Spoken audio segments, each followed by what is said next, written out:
We often talk about detoxing the body, cutting sugar, fasting, green juices, clean eating. But what about the mind? What about the clutter we carry in silence? The loops of overthinking, the constant self-explanation, the invisible fog of emotional noise that builds up day after day. You can eat perfectly, sleep 8 hours, hit the gym, and still feel mentally heavy. Why? Because you haven't cleared the one place that actually controls how you experience the world, your inner space. Mental clutter is real, it's subtle, and it's exhausting. It doesn't announce itself with a fever or a rash. It hides in how reactive you are, how quickly you get distracted, how loud the inner critic becomes when things go quiet. The modern world trains us to optimize our bodies, but neglects the mind that runs the show. This episode isn't about escape. It's not about deleting your thoughts or becoming some emotionless monk. It's about intentional clarity, about learning to recognize the mental junk we keep recycling and having the courage to clear it. Not someday, today, with sharp, practical tools that actually work. No fluff, no cliches, just conscious strategies that make space where stress once lived. So if you've been feeling mentally foggy, emotionally cluttered, or just plain overwhelmed, this isn't your signal to push harder. It's your invitation to pause, reset, and reclaim your headspace. Because you don't need to do more, you need to carry less. Forget the juice cleanses. This is mental cleansing, and it starts now. Cut the noise before it cuts your focus. Distraction doesn't always look like chaos. Sometimes it shows up as silence that's never really silent. You sit in your room trying to think, to plan, to work, but there's a tab open, a buzz on your phone, a voice from someone's story echoing in your mind, and before you know it, you've lost the thread, not just of your task, but of your presence. This is what happens when you let noise run unchecked. Your clarity dies quietly, not in a crash, in a slow, invisible leak. We live in the most mentally polluted generation in human history. We consume more information in a day than our ancestors did in years. Headlines, reels, notifications, DMS advertisements, opinions, outrage. Even when we're not consuming actively, our minds are chewing through the leftovers. That thing we read 3 days ago, that subtle criticism from last week, that anxiety we can't even name, and we wonder why we're tired before we even begin. Mental detox doesn't begin with doing more. It begins with cutting the noise. Before you optimize your routine, clear the interference, because no matter how well-meaning your goals are, they can't grow in soil that's filled with static. Noise is not just external, it becomes internal. And once it's internal, it becomes your self-talk, your doubts, your restlessness. Left alone, it erodes your ability to think clearly and feel deeply. You don't just lose attention, you lose yourself. The Stoics would have called this guarding your inner citadel. They knew that if your attention is weak, your philosophy means nothing. Marcus Aurelius wrote, "The tranquility that comes when you stop caring what they say, or think, or do, only what you do." But how do you get there when the modern world has trained you to care about everything? You start by reclaiming control over your environment. Begin small, 1 hour a day, no music, no scrolling, no stimulation, just you and your thoughts. If that feels scary, that's the point. Silence has become uncomfortable because we've forgotten how to sit with ourselves. But in that discomfort, you'll begin to notice things, how noisy your inner dialogue has become, how scattered your thoughts feel, how much attention you've been leaking toward things that don't matter. Then go deeper. Audit your digital space. Who are you following? Who gets to speak into your day every time you unlock your phone? Unfollow anything that feeds anxiety, inferiority, or outrage. You don't need more content. You need more stillness. And stillness isn't found, it's created. You create it by setting boundaries, by turning off notifications, by setting your phone to grayscale, by stepping outside without headphones, by letting yourself be unreachable, not forever, just long enough to remember how to be here. You don't need to escape the world. You just need to stop letting it scream in your ears every minute. Because when you cut the noise, something beautiful happens. Your mind starts speaking again, not in panic, not in loops, but in clarity.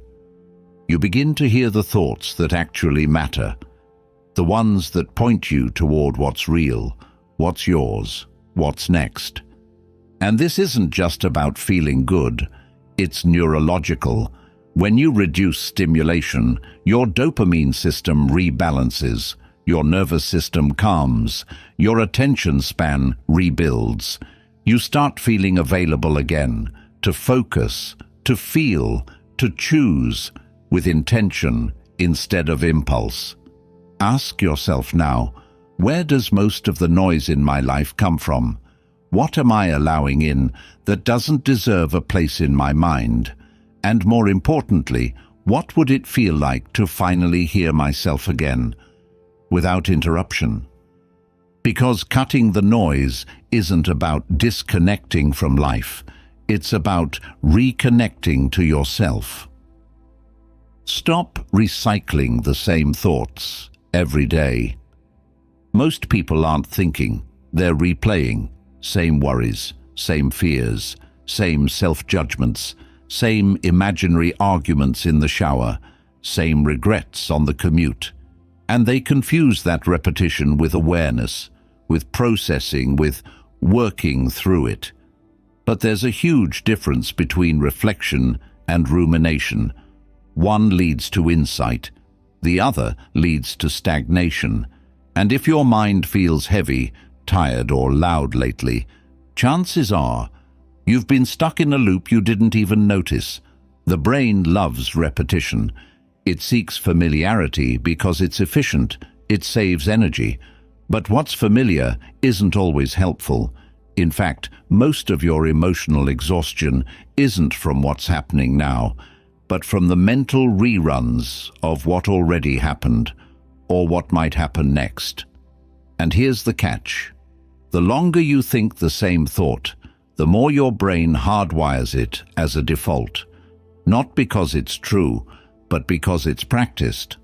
This is why mental detox requires more than silence. It requires interruption.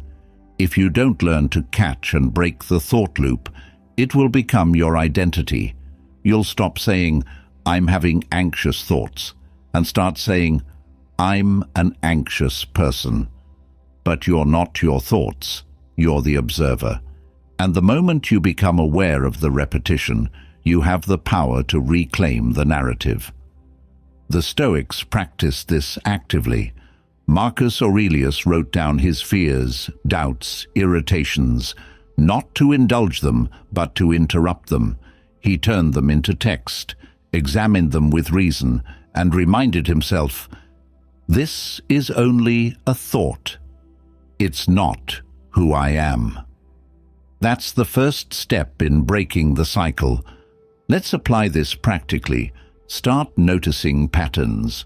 When your mind starts telling the same story for the 10th time, pause.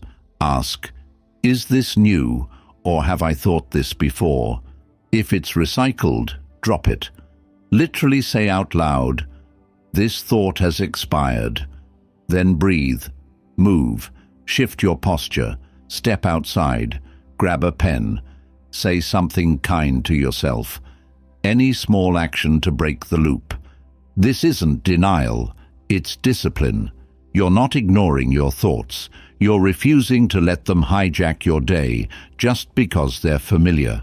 You're choosing to think with direction, not just drift with repetition.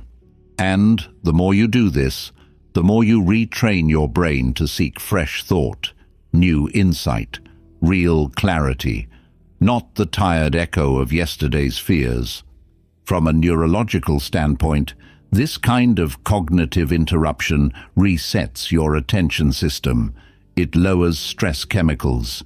It stops the compulsive firing of fear-based networks and gives your prefrontal cortex, your rational mind, space to breathe. You feel lighter, more clear-headed, more you. So ask yourself, what thought have I been recycling every day? And is it helping me grow? Is it making me wiser, stronger, calmer? Or is it just noise I've mistaken for truth? And more importantly, what new thought can I choose today instead? Because if you don't choose your thoughts, your past will, and nothing clutters the mind faster than a story that's outlived its purpose. Mental clarity begins when you stop letting every thought take up space just because it feels familiar. You're not here to replay, you're here to rewrite. Let go of conversations that only exist in your head. You know the ones I'm talking about, the arguments you keep replaying, the things you wish you had said, the comebacks you rehearse, the apologies you never received, and the ones you're still waiting to give. We all carry them, silent dialogues, looped memories, conversations that happened years ago or never happened at all. And we tell ourselves they're harmless, just thoughts, just mental processing. But over time they become something heavier, emotional clutter, mental ghosts, energy leaks. These conversations are invisible, but they take up space. They shape how you feel when you enter a room, how you speak to someone who reminds you of the person who hurt you, how you hesitate in moments that should be free and clear. They bleed into your tone, your confidence, your presence, and the longer you keep having them, the more they trick your nervous system into believing you're still there, still fighting, still wounded, still stuck. Here's what the Stoics would say: if it's not happening now, it's not happening. They didn't waste time reliving what they couldn't change. Marcus Aurelius wrote, "You have power over your mind, not outside events. Realize this, and you will find strength."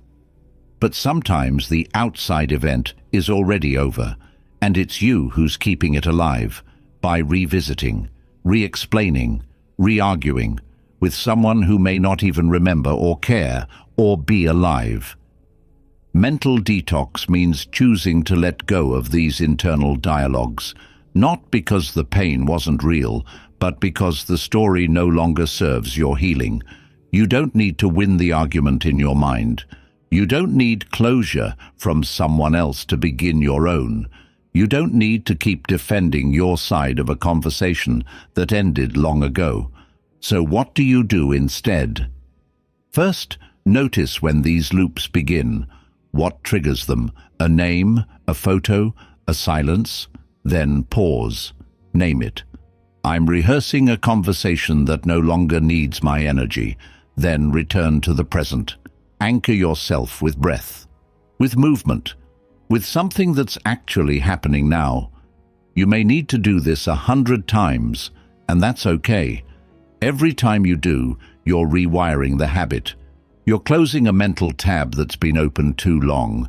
If something still feels unresolved, write it down. Not to send, just to release. Say what you never said. Say what you needed to hear. Burn the page if you have to. Cry if you need. But don't carry it forever. Your mind is not a courtroom. You don't need to prove anything to a person who isn't even present. Letting go doesn't mean forgetting. It means choosing peace over noise, power over control, freedom over reenactment. So ask yourself, what conversation am I still having in my head that's costing me my presence today? And if I let it go, not the lesson, but the loop, What kind of space would that create inside me? Because healing isn't about fixing the past. It's about no longer living in it. And sometimes the most powerful thing you can say is nothing at all. Say no to protect your mental space. Every yes you give that you don't mean is a silent theft of your energy, your clarity, your self-respect. It sounds small, it sounds polite, but every time you say yes out of guilt, fear, or obligation, you are quietly abandoning a part of yourself. And that kind of abandonment, repeated often enough, doesn't just exhaust you, it disconnects you from your values. It fills your mind with noise. And worst of all, it teaches your nervous system that your peace comes second. A true mental detox starts with boundaries. Not just with people, but with your availability. Because your attention, your time, your presence, these are finite. You don't get unlimited focus. And if you spend it on things that drain you, distract you, or dilute your purpose, don't be surprised when your motivation fades and your mind begins to feel crowded, chaotic, and unclear. The Stoics understood this deeply.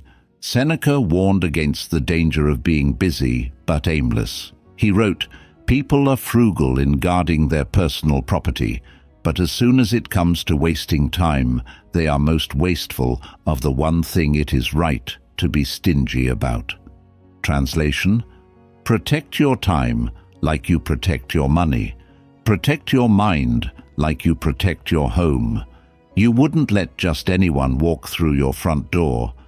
So why do you let every request, invitation, or expectation walk into your life unfiltered?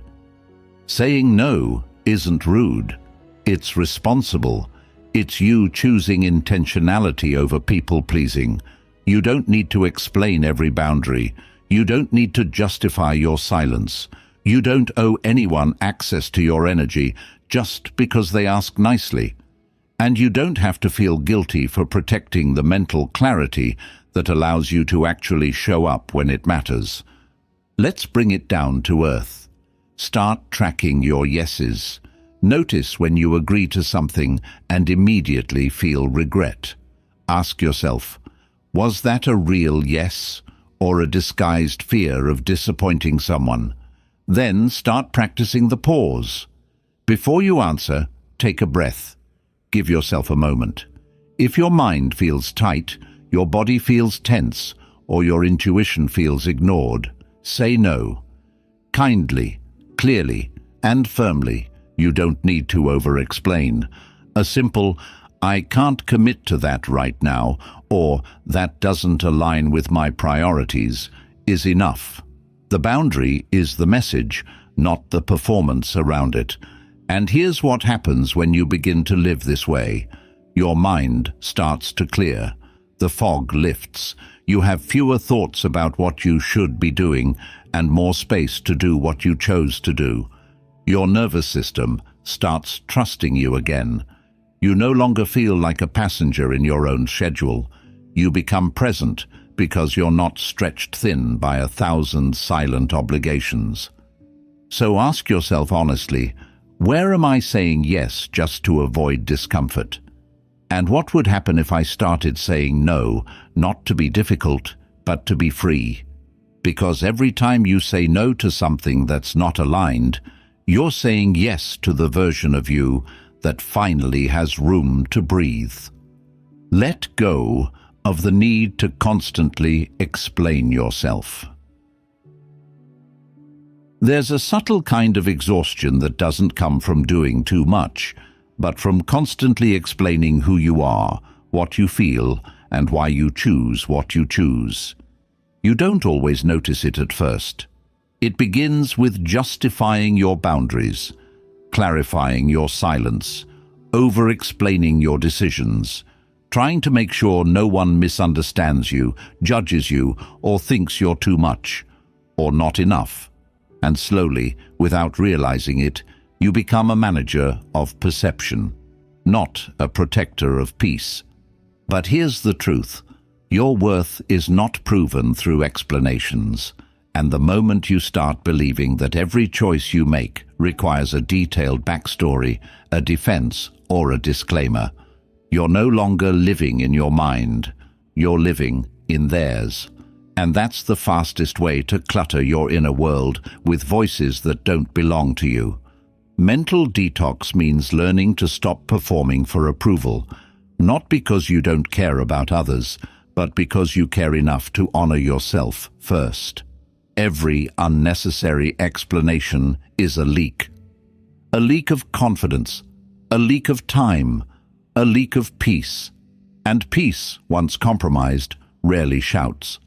It slowly fades, until your thoughts are filled with rehearsed defenses and imaginary conversations instead of clarity. The Stoics were ruthless with this idea. They believed in action over defense. Epictetus said, "If you want to improve, be content to be thought foolish and stupid." Why? Because growth often looks strange to people who are still stuck. And if your focus is always on being understood, you'll bend, shrink, and overtalk until you forget what you were even trying to protect. Here's the practice. Begin noticing where you're over-explaining. Are you trying to justify your rest, your silence, your emotional boundaries, the choices you made for your own well-being? Pause. Breathe.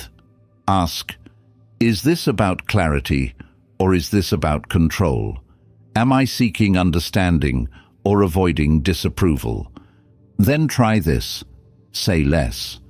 Let your no be a full sentence. Let your boundary be a quiet door, not an open debate. Let your decisions speak through consistency, not justification. People who truly respect you won't demand an essay every time you choose yourself. And those who do, they're not your responsibility. When you stop explaining everything, something powerful happens. Your thoughts slow down. You stop rehearsing future conversations. Your anxiety eases. You feel more grounded in your truth. And your identity begins to stabilize, not because everyone agrees with you, but because you no longer need them to. This is what freedom sounds like inside your mind. Stillness. So ask yourself, where have I been over-explaining out of fear? What would shift in my mental space if I simply allowed myself to be misunderstood and moved on? Because not everything needs to be explained. Not everyone deserves access to your process, and not every misunderstanding is your job to fix. Sometimes the clearest mind is the one that finally chooses silence. Forgive yourself for what you didn't know back then. There's a weight many people carry without realizing it. The quiet, chronic shame of who they used to be. The decisions they regret. The things they tolerated. The words they wish they hadn't said. The dreams they gave up too early. And even though time has moved forward, their inner dialogue hasn't.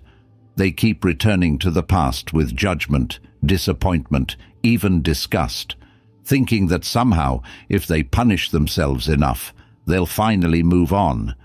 But here's the truth. You can't punish yourself into healing. You can't shame yourself into wisdom. Growth doesn't come from reliving your worst moments. It comes from understanding them. And the moment you realize that your past self did the best they could with the awareness they had, something in you softens. You don't forget what happened, but you stop stabbing yourself with it every time you remember.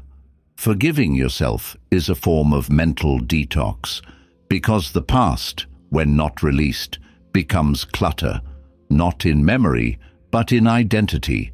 You begin to define yourself by what you didn't know, what you didn't do, who you didn't stand up for. And that version of you, the one still bleeding in your thoughts, they don't need punishment. They need closure. They need you, the wiser, calmer, more aware version of yourself, to say, "It's okay. You didn't know. But now, you do. The Stoics saw mistakes not as moral failures, but as misunderstandings, moments where clarity hadn't arrived yet. Seneca wrote, "Ignorance is the cause of fear, and what is self-judgment if not fear turned inward? Fear that we'll never outgrow our old self, fear that we're still secretly unworthy, fear that redemption only belongs to people who've never messed up. But you have a right to evolve, and every time you revisit your past through the lens of cruelty, you rob your present of its power. Because clarity doesn't come from blame, it comes from acceptance, from saying, I didn't know how to cope. I didn't have the tools. I was scared. I was young. I was trying." And in that moment of honesty, not excuse but understanding, your mind exhales. So how do you practice this? Start by naming what you've been holding against yourself. Be specific. Then ask, did I know better? Was I conscious? Was I safe? Was I equipped? If the answer is no, offer grace. If the answer is yes, but you acted out of fear or pain, offer compassion. You can acknowledge damage without destroying yourself over it. And don't stop there. Make your forgiveness active. Do better now. Be more aware now. Protect what you couldn't protect back then, now. That's how you earn peace. Not by erasing the past, but by turning its weight into wisdom. So ask yourself gently, what part of me have I refused to forgive, and what has that refusal cost me? Who could I become if I stopped dragging my old self through punishment disguised as reflection? Because mental freedom doesn't come from forgetting the past. It comes from finally telling it, you no longer define me, and that is when healing begins. Unfollow the versions of yourself that no longer serve you. Not every part of you deserves to come with you. Some identities were built out of survival, not truth. Some behaviors were defense mechanisms, not reflections of who you really are, and some roles you've played. They were never chosen. They were inherited, picked up to please, to belong, to feel safe. But now they're heavy. Now they conflict with the direction your soul is quietly trying to move toward. And if you want real mental clarity, you need to do something few people dare to: unsubscribe from the outdated version of yourself. We often talk about letting go of people, but what about letting go of selves?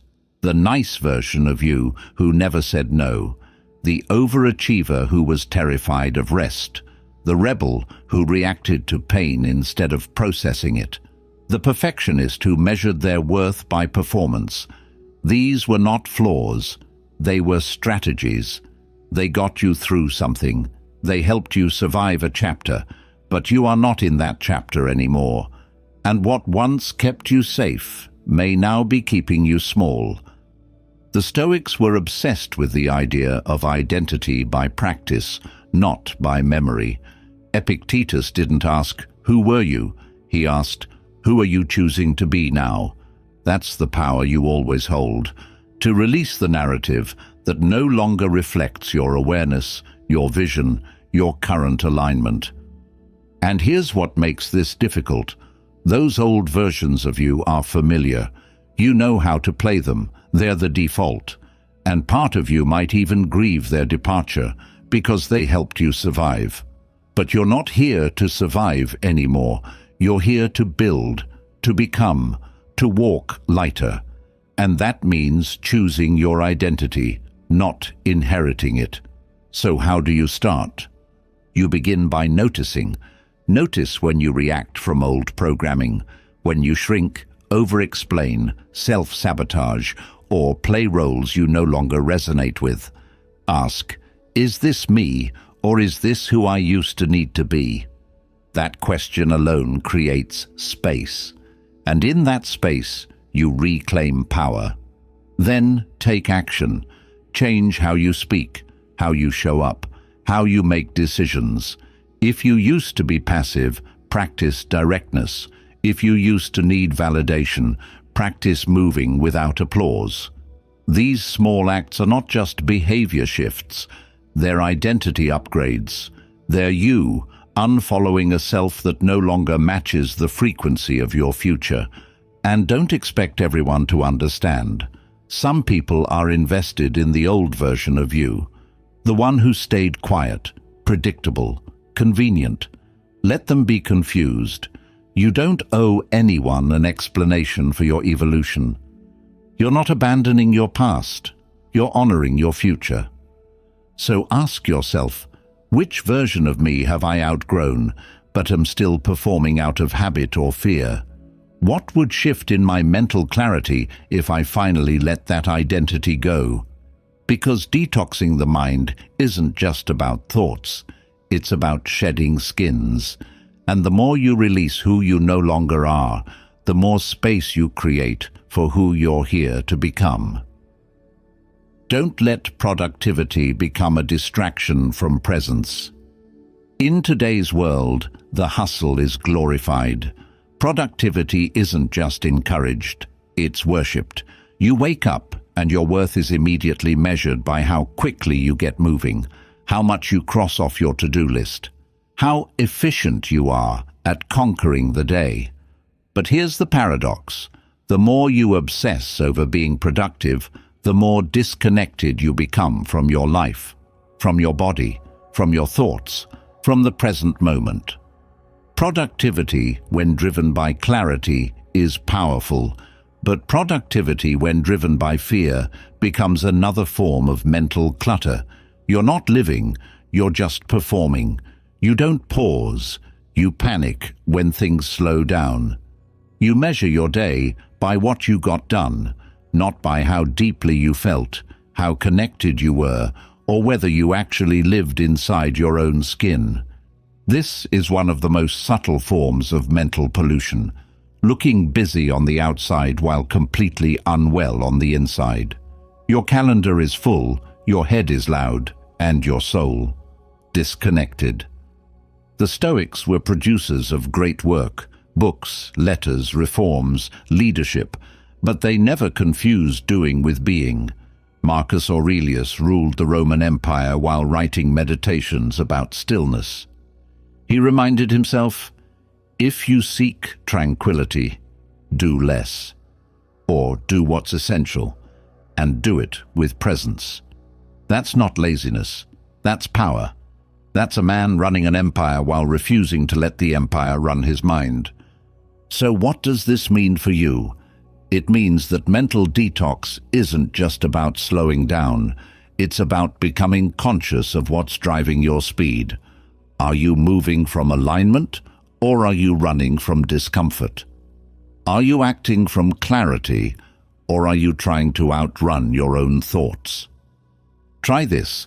Build space into your schedule, not just for breaks, but for presence. 10 minutes with no agenda, a moment between tasks to breathe, a lunch eaten without distraction, a conversation without checking the clock. Productivity should serve your life, not replace it. And if you feel guilty when you slow down, good. That means you're touching a wound, the belief that your value is tied to your output. Sit with that discomfort, question it, then act against it. Because real presence isn't the enemy of success. It's the soil that allows success to feel real once it arrives. Ask yourself, am I working to build something, or am I working to avoid something? What would it feel like to live a day measured not by output, but by depth? Because if you're constantly doing but never being, you're not achieving more, you're just avoiding stillness, and stillness is where the truth of your life lives. Don't let old goals define the new you. At some point in your life, you set a goal. Maybe you were younger, maybe you were in survival mode, maybe you just didn't know who you were yet, but you clung to that goal. You chased it. You poured yourself into it. And now, you've changed. but the goal hasn't. And yet you still feel obligated to pursue it, not because it still excites you, but because you've wrapped your identity around it, and letting it go feels like failure. But here's the truth most people avoid. Not every goal deserves to be finished. Some goals served a past version of you. Some were born from insecurity, ego, fear, or the need to prove something. And if you keep chasing them just because they've been on your list for years, you're not growing, you're dragging, and that mental drag clutters your present with the weight of an outdated dream. This is a kind of inner noise that's hard to detect, the quiet stress of continuing something that no longer aligns. You feel it when your energy drops every time you think about it. You feel it when you keep putting it off, not because it's hard, but because it's no longer right. And instead of asking if the goal is still true, you question your discipline. You blame yourself for not wanting it anymore. You call it laziness. But it's not laziness. It's intuition. It's your inner voice whispering, "We've outgrown this." The Stoics were not attached to outcomes. They were committed to right action. Seneca wrote, "If a man knows not to which port he sails, no wind is favorable." But he also believed that if the port no longer made sense, you change the course. Because loyalty to an outdated goal is not discipline, it's stubbornness dressed in fear. So what do? You audit your goals. Take them off the pedestal and put them under a light. Ask, is this still aligned with who I am today? Not who you were 5 years ago. Not what your family expected. Not what you put on your vision board when you were trying to prove something. Today, here. Now, if it's still aligned, commit with clarity. If it's not, release it, with grace, without apology. Let it go, not because you gave up, but because you grew up. And here's what happens when you do that. Mental space opens. The guilt fades. You feel lighter. You start to dream again, not based on obligation, but based on truth. You begin to set goals that match your current wisdom, your current rhythm, your current season. And those goals, they have momentum. They pull you forward instead of weighing you down. So ask yourself, what am I still chasing just because I used to want it? What would happen if I stopped defining my worth by goals I no longer believe in? Because detoxing the mind isn't just about removing toxic thoughts, it's about releasing expired ones. And when you stop living for outdated goals, you start living for the person you've actually become. Release the pressure to have everything figured out. There's a silent tension many of us carry, the belief that by now we should have it all together. The plan, the purpose, the timeline, the career, the perfect habits, the emotional clarity. We think, I should be further along. I should have healed by now. I should know exactly where I'm going. And when we don't, we turn on ourselves. The mind begins to spiral, not because of the present, but because of the pressure. But here's the truth. You're not behind. You're in process. And the pressure to have it all figured out isn't clarity. It's a form of fear. It's a voice trying to rush you towards some imagined finish line. But life doesn't work like that. Healing doesn't follow a calendar. Growth doesn't happen on demand. Meaning isn't discovered in one perfect plan. It's unfolded in small moments of presence, courage, and course correction. Mental detox means removing that timeline from your mind, because nothing clutters your thoughts like the constant self-judgment that comes from unrealistic expectations. Every should you carry, I should be more successful, I should be happier, I should have answers by now, becomes mental static, and that static gets in the way of what's actually unfolding in real time, your life, your lessons, your evolution. The Stoics didn't believe in waiting for the perfect answer. They believed in presence, in direction, in action aligned with virtue, not perfection. Marcus Aurelius didn't demand certainty. He demanded clarity in the moment. "Don't waste what remains of your life in speculating about your future," he wrote, "but live each day as if it were your last, with integrity, clarity, and grace." That's not recklessness, that's wisdom. So how do you apply this? You start by giving yourself permission to be unfinished. You stop pretending you're supposed to know everything by a certain age. You let go of the toxic myth that everyone else has it together. They don't. You begin to respect your timeline, your pace, your rhythm, not out of apathy, but out of trust. You remind yourself, I don't need to know the final destination to take the next right step. Ask yourself, where am I putting pressure on myself to be further along? Whose timeline am I measuring my life against? And is it even mine? What would it feel like to breathe, to slow down, and to trust that I can live well in uncertainty? Because clarity isn't found by force. It's found by release, by showing up fully in the step you're on, without needing to know step 10. You don't need to figure it all out today. You just need to be here. And sometimes that's the most powerful reset of all. You don't need a new planner. You don't need another productivity hack. You don't need to force your mind into focus by sheer willpower. What you need is space. Space to think clearly. Space to feel without drowning. Space to breathe without explaining. Because your mind is not broken, it's just cluttered. And like any space filled with too much noise, too much weight, and too many expectations, it needs to be cleared before it can be fully alive again. These 10 shifts, simple, deep, deliberate, are not one-time fixes. They're practices, small acts of mental hygiene. Like brushing your teeth, you don't do them because something's wrong. You do them to keep things right. You do them so that when life gets heavy, and it will, your mind has space to respond, not just react. You don't have to master all 10 at once. Pick one. Start today. Maybe it's releasing that old identity. Maybe it's unplugging from your need to explain. Maybe it's finally sitting with silence, not to escape, but to listen. Because detoxing your mind isn't a trend. It's a return to presence, to clarity, to yourself.